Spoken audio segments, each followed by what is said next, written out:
folks, first of all, thanks for having us here.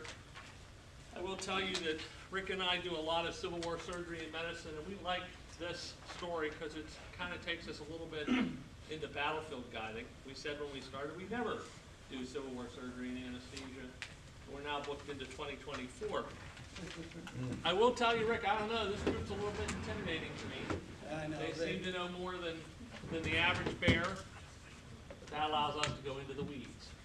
And we hope that what we're able to do, and this is a very knowledgeable group, and many of you have family connections to this unit.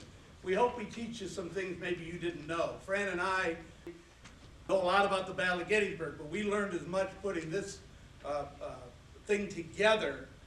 We did a field tour last fall, and now we're doing this. Probably anything that I've ever gone into since I've been a guide. So it's been a lot of fun, and we hope that we can teach you guys some stuff. So we're going to start from the beginning, and if we insult your intelligence a little bit, we don't know the entire group here. This is a good slide to fix the focus. Go ahead, Rick. Yeah, so here you guys are down here, company CD&F, but the 142nd has units from all over the state, a large collection from southwestern central Pennsylvania. The unit was brand new, as Scott said, at Fredericksburg.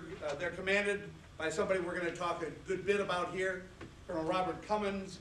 My understanding, he was ill at Fredericksburg and left his sick to come out to the battlefield. So he's a guy that his men think highly of at this point. And continue. Many of you, maybe all of you, know this monument at the courthouse to Somerset, to the 142nd. There's a great quote here. I don't know if y'all can read it. It's from one of the diaries written by a member of the 142nd, Edwin Gearhart, but I particularly like the last sentence. Ever since I can remember, I've always been afraid of something. Cannonballs especially. Rick, do you have a copy of that diary? I do. I have it with me. Okay. Yeah. If you can get me a copy of that, I'd love to have that. So folks, that's enough that we think you know. But 2 summers ago, I did a battlefield guide walk on 1st Corps artillery. And I talked to Rick and I said, this artillery is moving all over. Normally in the Civil War, cannons from one side get on a ridge, cannons from another side, and they just blast the crap out of each other. Why is there so much movement in here? And so much movement of this brigade. Now, if you went before what we're going to go over with you, and you said, tell me about Biddle's brigade, they said, oh, they show up around 11, and they're pushed back, and they retreat. But there's a lot that goes on, so much so that Rick and I talked this morning. Confusing places at Gettysburg. Number 1 is the wheat field. Number 2 is going to be Culp's Hill, that we're now going to, for you guys, this is Biddle's Field. And we're going to do that. And can a single monument tell the story? And that's kind of what we're going to go with you today. We're not going to do a lot of who, what, when, and where. We're going to show you some new, old information. But there's a lot of reasons why we don't want to talk about Biddle's brigade. There's a lot of confusion when it comes to talking about Biddle's brigade. Number 1, remember, it's not really Biddle's brigade, it's Rowley's brigade. When you think of the name Warren at Gettysburg, who do you think of? Gouverneur Warren up on Little Round Top, not Colonel Horatio Warren, who gives actually the dedicatory speech for that monument that you just saw. Next slide. And here's an order of battle chart that again illustrates the confusion here. Who's in charge of the 1st Corps on the battlefield? Abner Doubleday, because Reynolds is a wing commander, right? Who's in charge of Doubleday's division? Thomas Rowley, who's either drunk or bothered by hemorrhoids, one or the two. And then who's in charge of Rowley's brigade? Chapman Biddle.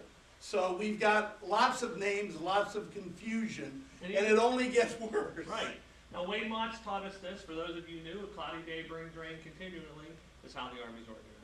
Army, Corps, Division, Brigade, Regiment, Company. Yeah. A cloudy day brings rain continuously. So Wayne, I always put that in to go, oh, that's pretty easy. So if you're trying to remember how to do it, if you see me on the battlefield, I'm usually using my fingers. Yeah. This slide just kind of talks some about this confusion that we're talking about. You guys know this, mustered out of Harrisburg, company CD&F, Somerset County. But as we talked about in discussing this, confusion at many levels. Who's in command of the Corps, who's in command of the division, who's command of the brigade, and then even in the brigade, the 4 regiments all have alternative names.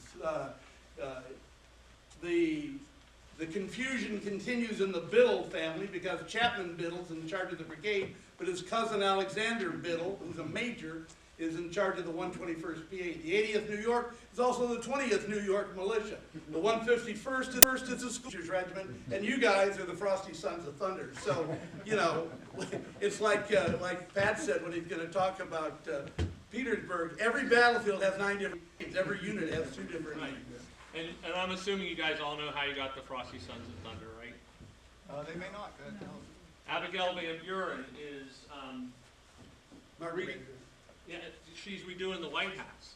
And a representative from Ogle Township gets up in Congress and complaining about her buying, it's called the Silver Spoon speech. He said, the Frosty Sons, he says, I come from Somerset County, and the Frosty Sons of Thunder will not support this type of wasteful money. It gets picked up. People from Lancaster go, what the hell is he talking about? They don't know what he means.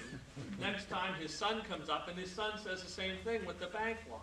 He says, I live in the hills of Somerset County in Pennsylvania. I'm, 200 miles from the nearest bank, and the Frosty Sons of Thunder will not do that. That's where it came from.